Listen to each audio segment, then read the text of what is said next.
Welcome to the DAYO Podcast, and today the crew and I is going to be diving into the highly anticipated game between the Dallas Mavericks and the Boston Celtics in the 2024 NBA Finals. And don't forget to share your predictions below in the comment section and hit that subscribe button for more NBA and NFL updates and sports talk. So the NBA Finals is June 6th on Thursday, fellas. So what do you guys think about all these matchups, man? I mean, we got the Dallas Mavericks and then we got the Boston Celtics. G, how's about you go first? Moi. Yeah, go ahead and do your thing. Go ahead and do your thing.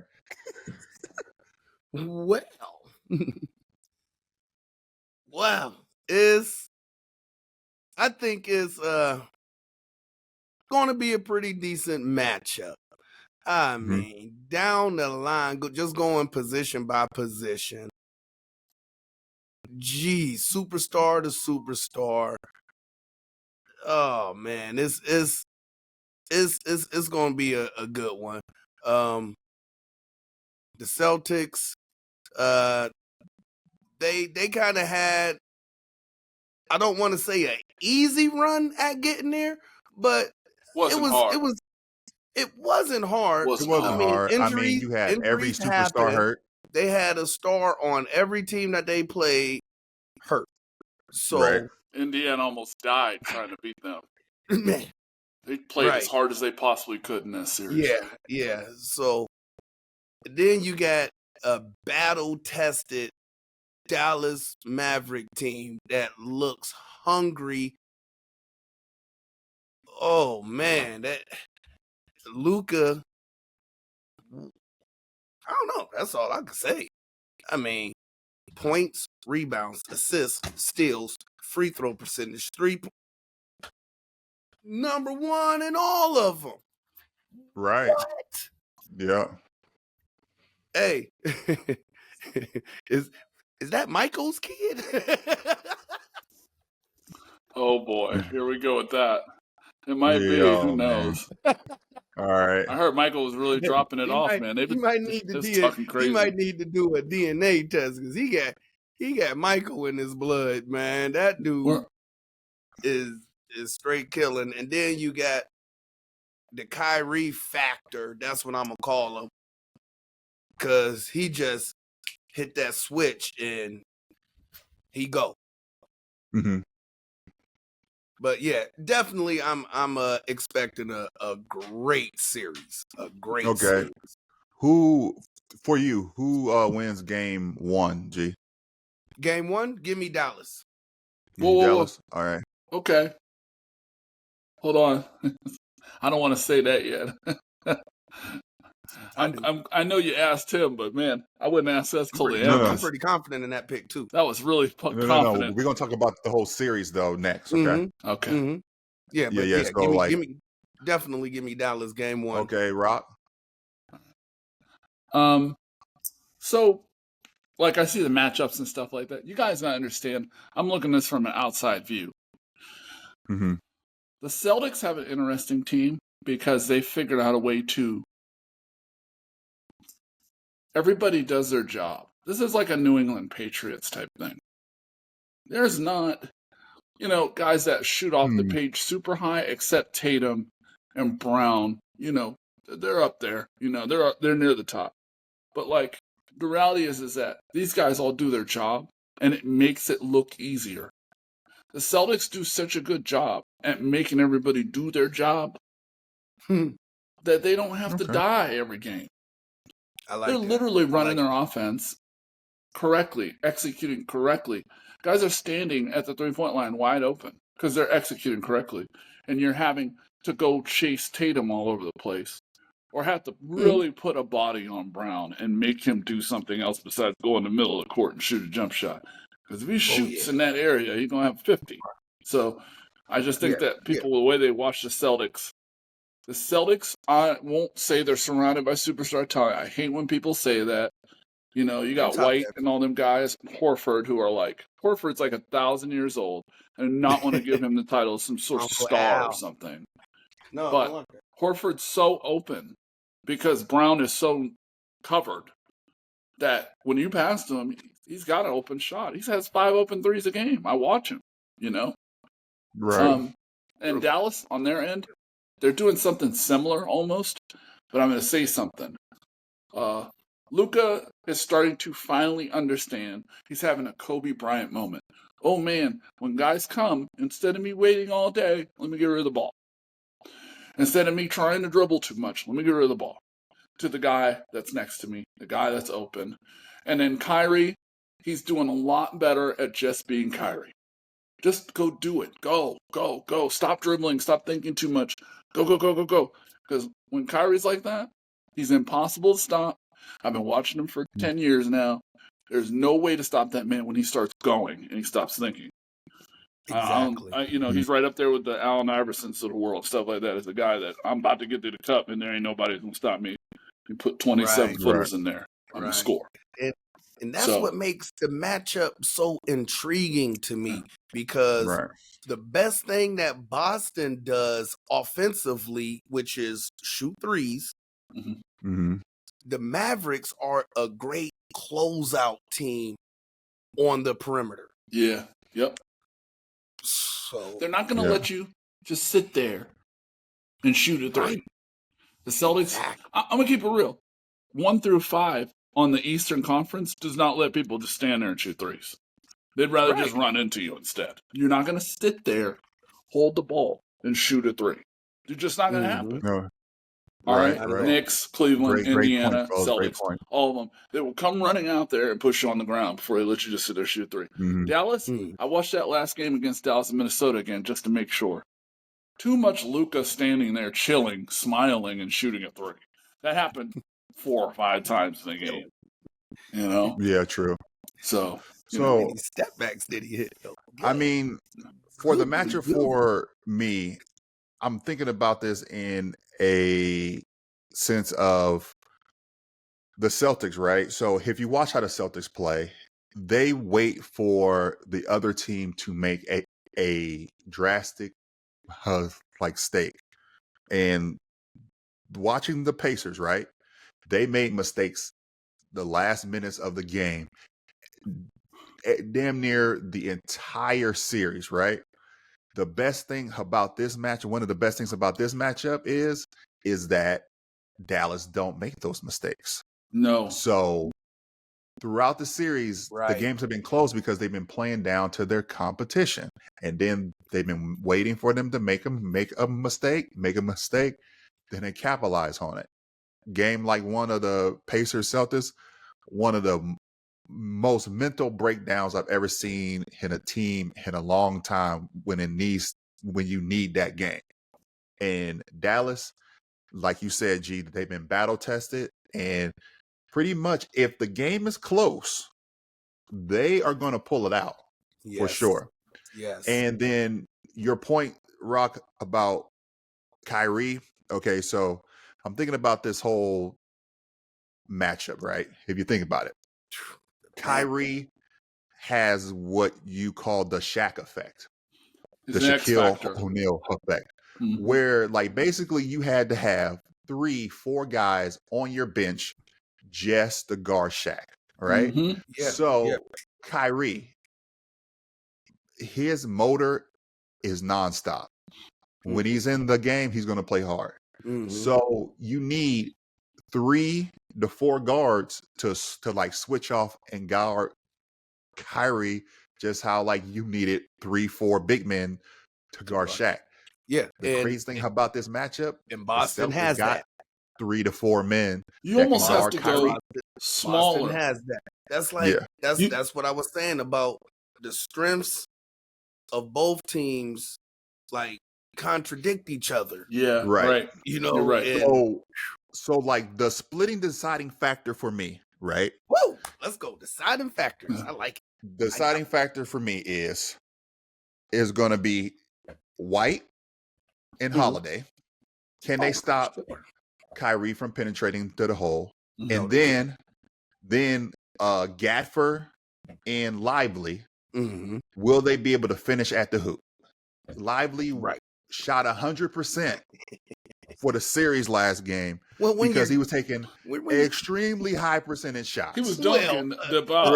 Right. Dunk the ball every time. But you still got to finish, though. You still have to finish. Nope. Regardless, None of this. man, None of this. man, He went 16 for 16, and like 12 of them were oops. Look, exactly. he's doing this. Nothing wrong with that. Okay, going to the hole strong. Exactly. And then also, can you stop Brown and Tatum from going to the hoop? I think they can. They can. I think they can. But They can. like they did that with Ant, but Ant was only one person.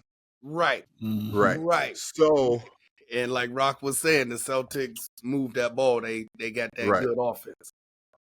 PJ, so like I like the stars, playoffs, but the deciding factor is always going to be your role players. I mean, you got PJ Washington. Is he going to come to play?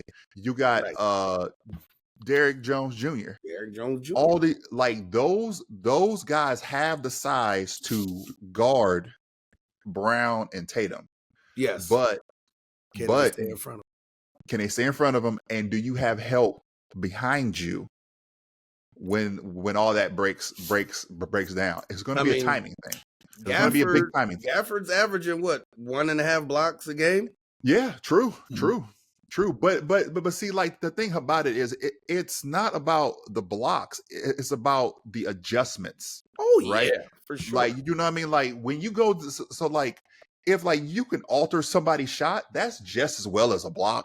Absolutely. You know what I mean? They missed it. Don't count on the board, but if you make them alter their shot, make it tough.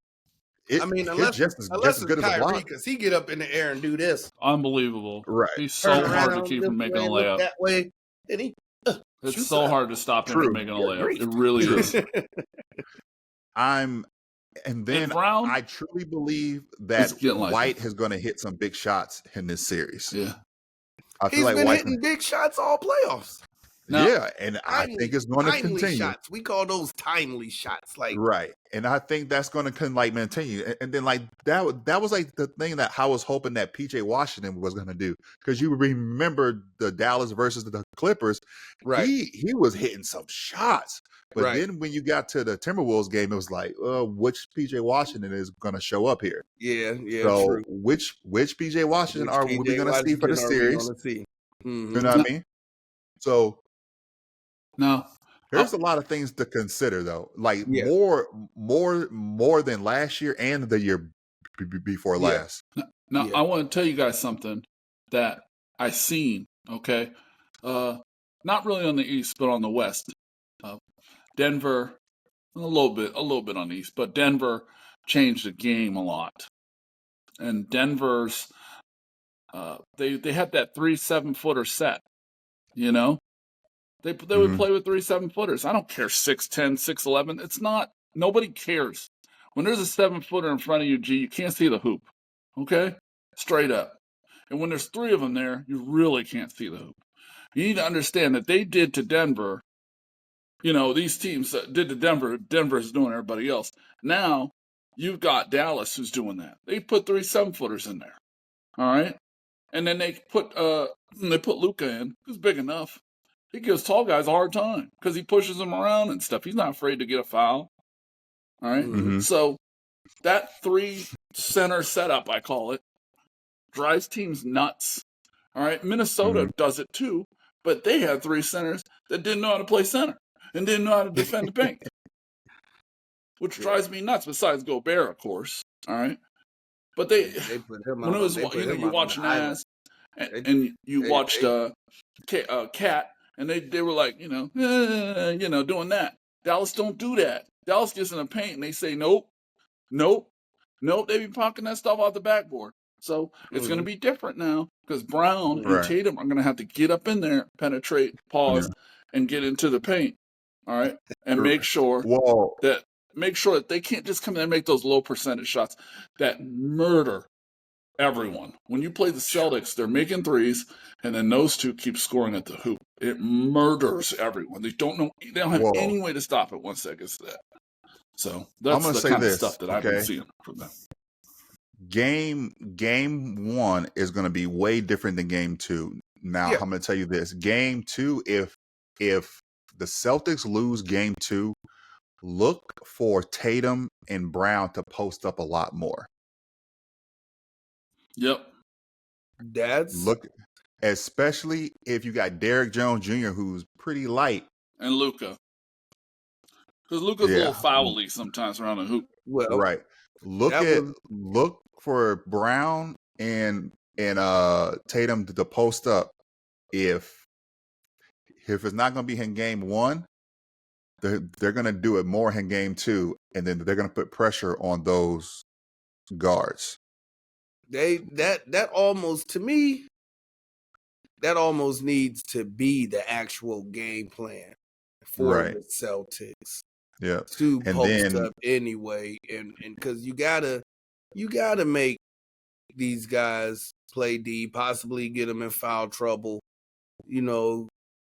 and get them off the floor. Shit, yeah. If they ain't playing, they can't hurt you. And then for Dallas, look for them to run and jump Tatum to like get the ball out of his hands, and then like forcing Brown to his left. Now, remember, I think that the Celtics fixed one of their weaknesses, which is guys that can dribble last year.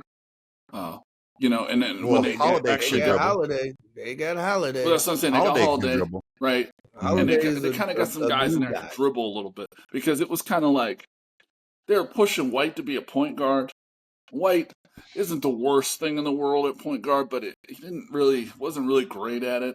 And then Tatum was suffering. He had some sort of issues, but he was suffering trying to play point. Brown was suffering trying to play point. They were having issues. But Holiday, he's there now. He's healthy now. He's in here. And it seems like he's there, really making them have a substantial point presence that knows how to defend on one end. The best defender on the floor has to be a point guard. And on offense, make wide open shots, which he's going to be open at the damn game. Yeah. Right. So that's all right. So what we got. So let's get to the conclusion of this preview. Rock, who do you think is going to win the series between these two? And why? I think Dallas is going to win the series. Okay. And why? Too much paint presence. They're not afraid to play center. I know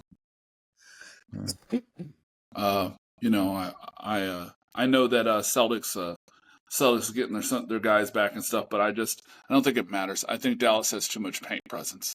They got guys that actually care about playing defense in the paint and rebounding and keeping those nightmares like White and Brown, who just come in there and get a rebound. No one's paying attention every time. And they're going to box them out for a change and actually get a rebound. Okay. Because those guys murder everybody, because guards don't rebound that well nowadays. So, well, Tatum leads Boston in rebounds. I know. That's what I'm saying. The Celtics guards. But they're going to have Porzingis coming back, but I think he he didn't even average 10 rebounds. Yeah, but he's not going to average that many minutes coming off of injury in the finals. Porzingis is going to come off the bench at best. Yeah. All right, G. What do you think about the series, and who do you think is going to win? I'm with Rock. I got the Mavericks winning the series. I'd even go a step further and say Mavericks in 6. And the reason why is I think the Mavericks are just going to be a better rebounding team. It ain't about Luka and Kyrie. They're going to be more. They're going to be more physical. To me, sorry, Boston, but I just feel that they're a little fragile in that paint, like you were saying, Rock. So I would have to give the points in the paint battle to the Mavericks, rebound battle to the Mavericks, series to the Mavericks. All right. So, hold on. Right now, hold on. I'm sorry. The way I'm thinking, about this series. Hold on. Unless Boston comes out and shoots a NBA record number in 3-point percentage, they would have to shoot which they've been shooting record number. What they've been shooting in order to win the series. All right.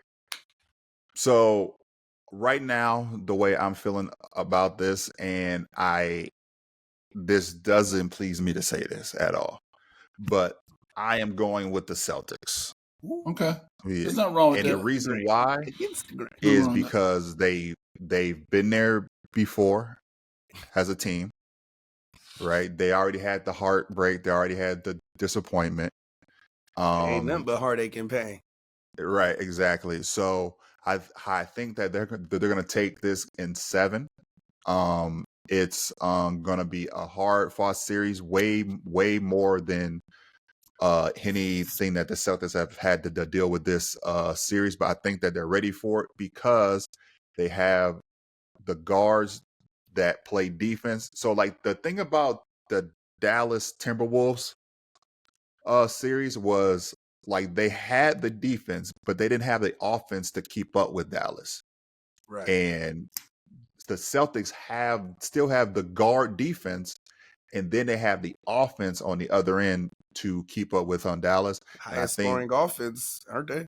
Right. So, man, I think that Jason Tatum and Jaylen Brown and White are going to be some huge deciding factors, because I don't feel like Tatum and Brown always have to guard the best players on the court.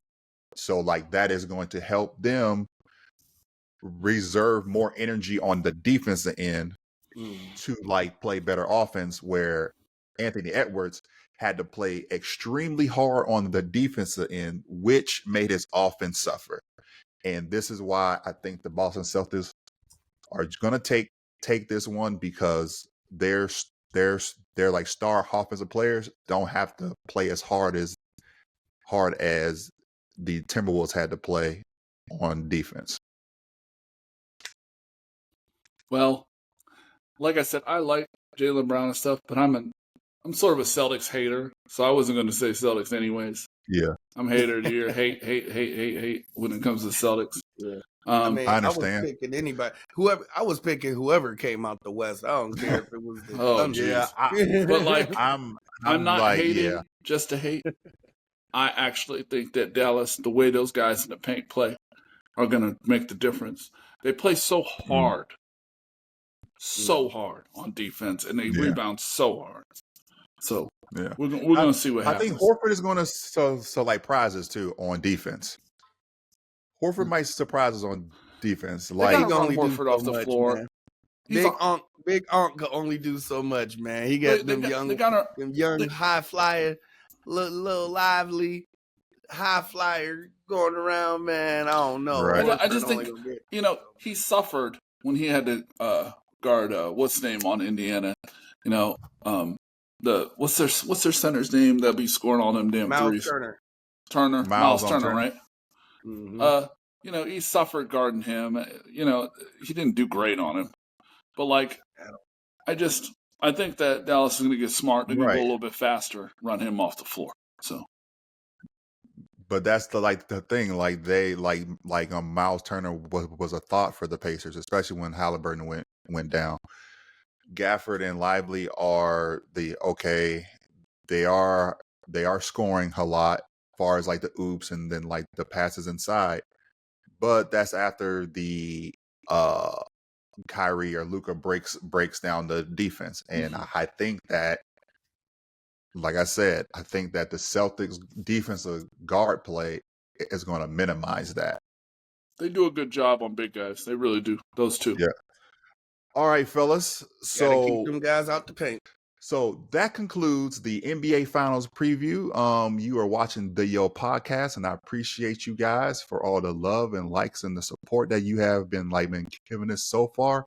Keep it up. So, Rock, what you got to say to folks? #1 sports podcast in Youngstown, the DAYO Podcast. Keep an eye on us because we're next. G. Nothing much. Just come on back. Stay tuned. Hey, yo. All right, y'all, man. Y'all stay safe and stay blessed, man. All right, man. You know the deal. See ya.